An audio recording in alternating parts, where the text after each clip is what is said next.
Hi, welcome to FUT-IQ. I am Diego. Today I want to talk about the World Cup. We're 22 days away from it starting, and I want to talk about Brazil. Brazil, if not the biggest, it's the biggest country when it comes to football. And honestly, these guys, for whatever reason, they have not won a World Cup in over 20 years, and it's very sad. Their story is really impressive and historic. And Brazil, for them, it's not just a sport, it's literally part of their culture. And in the history of football, no other country has dominated in the World Cup like they have. They've won it in 1958, 1962, 1970 with the great Pelé, and then in 1994, and their latest, 2002. And honestly, Brazil might have the greatest legends of football ever. The likes of Ronaldinho, the likes of Ronaldo Nazario, Neymar Jr., of course, and the greatest, none other than the King, Pelé. And honestly, we talk about these great legends, but there's also a dark history or dark part of Brazil football, and that kind of started happening after they won the World Cup in 2002. 2006, they had a rough patch, and especially in 2010 as well. And after that, in 2014, what a great moment for Germany, winning 7-1 away. But for Brazil at home, the World Cup, and it was a dark and hard patch as well, with Neymar getting injured against Colombia in the semifinals, I believe, or quarterfinals for the World Cup. And it was a very dark moment for Brazil in their home country, having the World Cup. And now with the new generation, they can maybe win it again and make history with the likes of Vini Jr., with Endrick, Rafinha, and so on and so forth.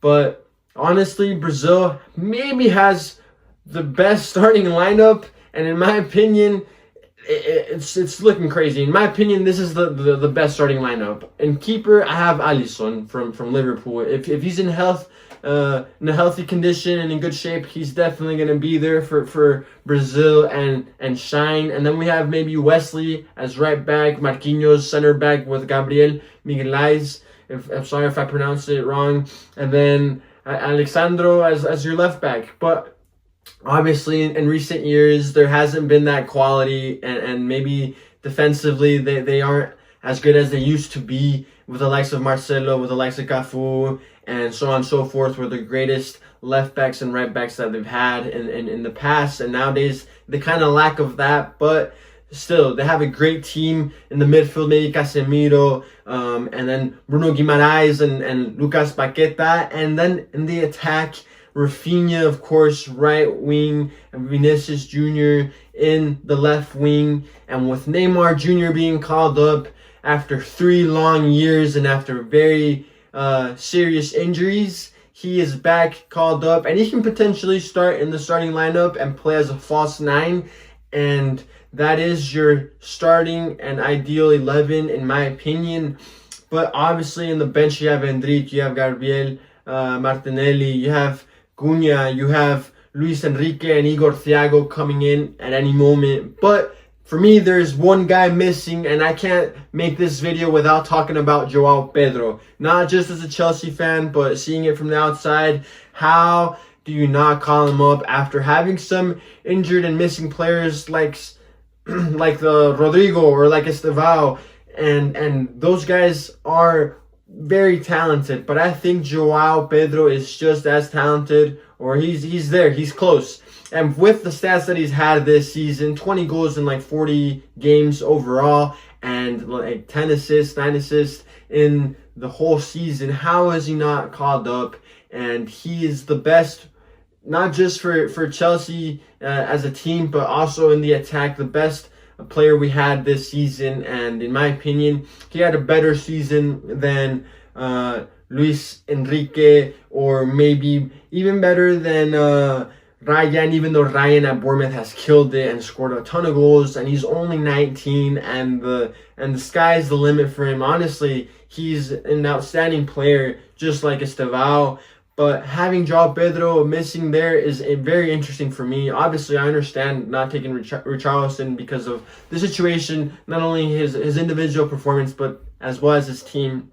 But João Pedro, really, Ancelotti, that's a questionable mistake or choice of his. I understand the Neymar situation, and I think he should have been called, of course, and he did, right? Because what a man would it be if he doesn't call Neymar for the World Cup.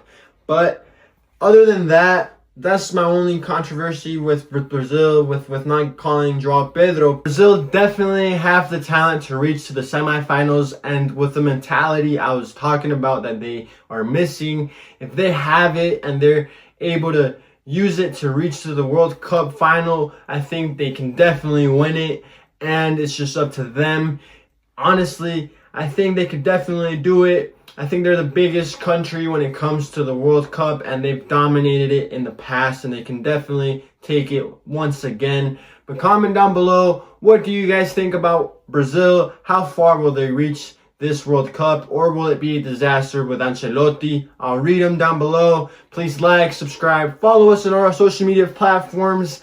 And then also stay tuned for our next episode on Germany, talking about the other side with the 7-1 in Brazil in 2014 and their history, of course, and how I see them going into this World Cup 2026. With their new generation and new talent, they could potentially also go the distance like Brazil.